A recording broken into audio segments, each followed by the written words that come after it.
বড় আফসোসের সাথে বলতে হচ্ছে, বিগত স্বৈরাচারীর আমলে এই দেশে ইনশাআল্লাহ, মাশাআল্লাহ, আলহামদুলিল্লাহ মানুষ যেন বলতে না পারে তার বিরুদ্ধেও ষড়যন্ত্র করা হয়েছিল।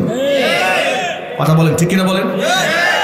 তথাকথিত এক বাংলা সাহিত্যিক বাংলা একাডেমির তাকে ৭১ টেলিভিশনে ডাকা হলো।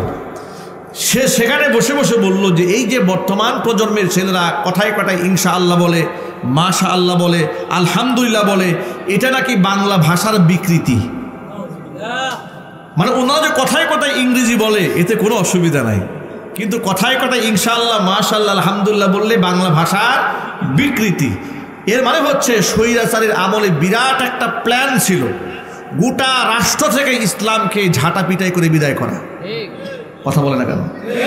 যার দরুন তারা প্রথম সারির ইসলামিক রাজনৈতিক ব্যক্তিবর্গ যারা আছেন, যাদেরকে তারা হুমকি মনে করেছে, তাদের ক্ষমতার জন্য হুমকি মনে করেছে, তাদের এক একজনকে এক একটা মিথ্যা মামলা দিয়ে ফাঁসিয়ে দিয়ে কাউকে যাবজ্জীবন কারাদণ্ড দিয়েছে, কাউকে ফাঁসির কাস্টে ঝুলিয়ে মেরেছে, কাউকে মৃত্যু পর্যন্ত তারা কারারুদ্ধ করে রেখে দিয়েছে। কারো নামে ৫০টা, ১০০টা, ১৫০টা, ২০০ মামলা দিয়ে সারা জীবন যেন মাথা চারা দিয়ে দাঁড়াতে না পারে তারা ষড়যন্ত্র তারা করেছে। বাংলাদেশের উল্লেখযোগ্য খ্যাতিমান এখনো কোনো আলেম নাই যে স্বৈরাচারীর আমলে নির্যাতিত হয় নাই। একেবারে প্রথম সারি থেকে শুরু করে আদনা লেভেল পর্যন্ত আমার মতো একজন ছোট্ট মানুষকেও তারা একাধিক মামলার আসামি বানায় আমাকে জেলখানায় পর্যন্ত পুরে দিয়েছেন। জিজ্ঞেস করেছে আমাদের অপরাধ কি, তারা বলেছে কোনো অপরাধ নয়, উপরের নির্দেশ। উপরের নির্দেশ বলে বলে আমাদের নামে গাড়ি পোড়ার মামলা দিয়েছে। উপরের নির্দেশ বলে বলে আমাদের নামে তারা জঙ্গিবাদের মামলা দিয়েছে। মামলার ইজহারের মধ্যে লিখেছে যে আমাদের পকেটের মধ্যে নাকি 16টা ককটেল বোমা পাওয়া গেছে।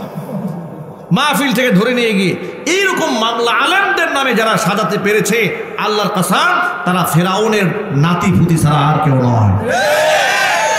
এই ফেরাউনের নাতিপুতিরা দুনিয়া থেকে লানতের সাথে ইতিহাসের সর্বনিকৃষ্ট পতন নিয়ে বিদায় হয়েছে বাংলার জমিন থেকে। কথা বলেন, ঠিক কিনা?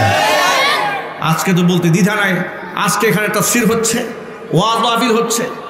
যদি এই ওয়াজ মাহফিলের স্বৈরাচারের আমল হতো তাহলে এই কর্তৃপক্ষকে থানায় গিয়ে সুপারিশ করতে করতে করতে করতে কলমের কালিও শেষ, জুতার তলাও শেষ। ঠিক কিনা বলেন? এরপর আবার তারা প্রেসক্রিপশন লিখে দিত, হুজুররা এই বয়ান করতে পারবে, এটা করতে পারবে না, এটা বলা যাবে, এটা বলা যাবে না, এটা করা যাবে, এটা করা যাবে না। মোটামুটি একটা ডাক্তারের প্রেসক্রিপশন দিয়া আমাদের সামনে দিয়ে দিত। আমার মনে আছে চট্টগ্রামে শহরে এক মাহফিলে গেলাম। মাহফিলে যাওয়ার সময় দেখি স্টেজে লেমিনেটিং করে একটা কাগজ বাঁধাই করে দেওয়া, সেখানে 14টা শর্ত দেওয়া আছে মাহফিল কর্তৃপক্ষকে এবং বক্তাকে। এই 14টা শর্ত মান্য করে ওয়াজ করতে হবে।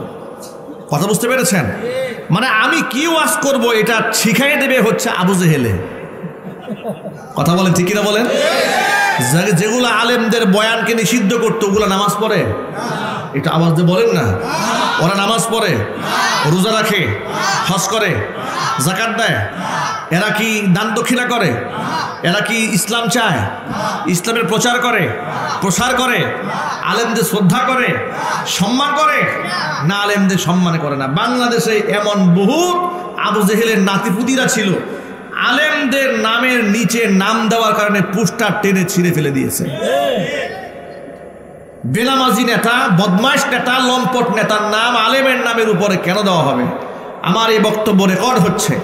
আমি বাংলাদেশের সমস্ত মাহফিল কর্তৃপক্ষকে বলবো, আল্লাহ রাব্বুল আলামিনের খাস রহমতে 5ই আগস্টের গণ অভ্যুত্থানে অসংখ্য তরুণ, অসংখ্য আলেম, অসংখ্য ছাত্র সমাজ, অসংখ্য রাজনীতিবিদ জীবন দেওয়ার বিনিময়ে যে দ্বিতীয়বারের মতো স্বাধীনতা আল্লাহ পাক আমাদেরকে দান করেছেন, এই বাংলার মাটির স্বাধীনতা, সার্বভৌমত্বকে অক্ষুণ্ণ রাখার জন্য অবশ্যই সমস্ত মুসলমানকে এক প্ল্যাটফর্মে দাঁড়িয়ে কাজ করতে হবে।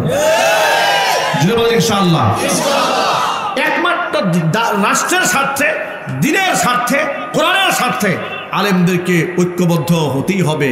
প্রিয় ভাইরা, অত্যন্ত বিনয়ের সাথে বলি, আলেমের বিভেদ ভুলে যান। কওমি আলিয়া ওহাবি, সুন্নি, মাযহাবি, লা মাযহাবি, এই সমস্ত দেয়াল তৈরি করে মুসলমানদেরকে আর পার্টিশন দিয়ে বিভক্ত করে রাখবেন না। কথা বলে না, ঠিক কিনা বলে?